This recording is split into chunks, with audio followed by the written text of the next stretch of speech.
مريح تنهدى يا صاحي كي تستريح.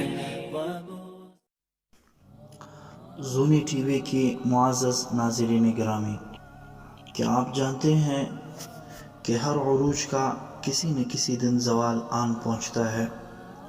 ایسا ہی واقعہ ایک بادشاہ کے ساتھ ہوتا ہے۔ ایک بادشاہ اپنے وزیروں کے ساتھ دریا میں سفر کر رہا ہوتا ہے۔ سفر کے دوران عصر کی نماز کا وقت آ جاتا ہے اور بادشاہ سلامت عصر کی نماز کے لیے اپنی کشتی دریا کنارے لگا لیتے ہیں۔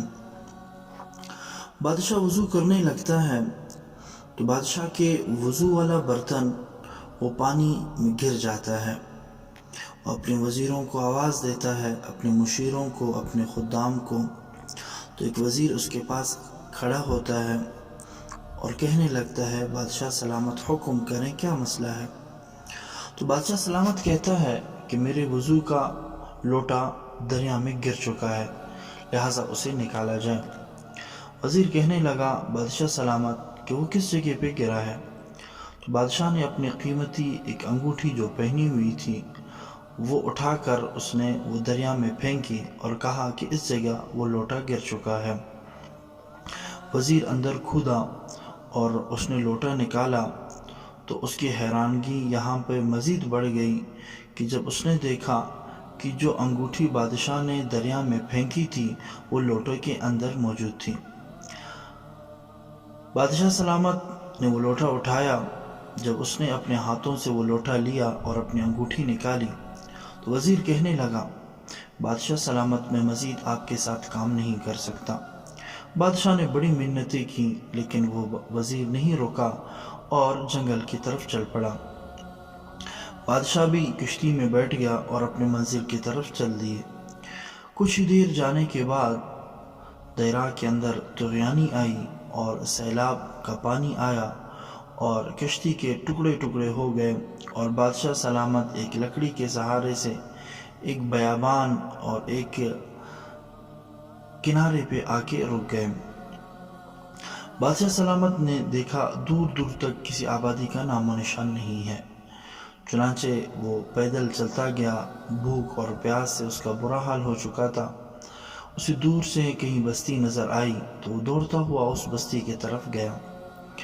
بستی میں دیکھا کہ ایک شخص چنے فروخت کر رہا ہے۔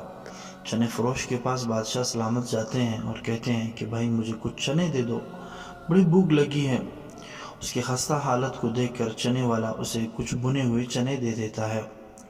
ساتھ میں اسے ایک آفر بھی دیتا ہے کہ اگر آپ مجھے روزانہ جنگل سے لکڑیاں کاٹ کر دے دیں گے تو پھر میں تمہیں اس کے بدلے بنے ہوئے چنے بھی دوں گا اور میں اپنے خیمے میں آپ کو رہائش بھی دوں گا۔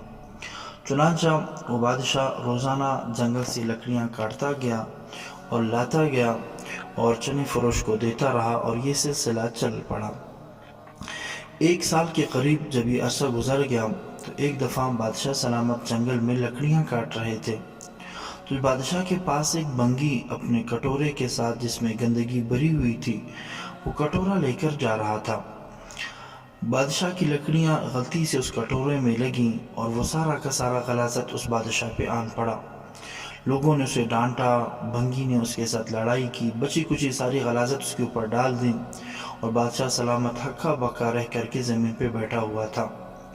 اچانک اس کی نظر پڑی کہ کچھ لوگ شاہی ملبوسات کے ساتھ شاہی لوگ نظر آ رہے تھے، شاہی گھوڑوں پر سوار اس کی طرف آ رہے تھے۔ اس کی حیرت مزید وہاں بڑھی جب اس نے دیکھا کہ جس وزیر نے مجھ سے راہیں تبدیل کی تھی وہی وزیر اب ایک شاہی ملبوس کے ساتھ شاہی گھوڑے پہ بیٹھا ہے۔ وزیر نے بادشاہ کو دیکھا اور پہچان لیا اور بغیر کسی بات کیے ہوئے وہ اپنے سفر پہ آگے روانہ ہوا۔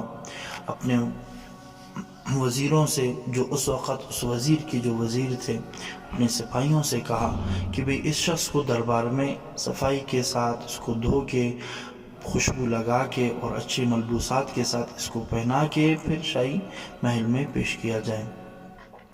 چنانچہ اسے دھویا گیا، صاف کیا گیا اور اسے شاہی ملبوسات کے ساتھ بادشاہ کے محل میں پیش کیا گیا۔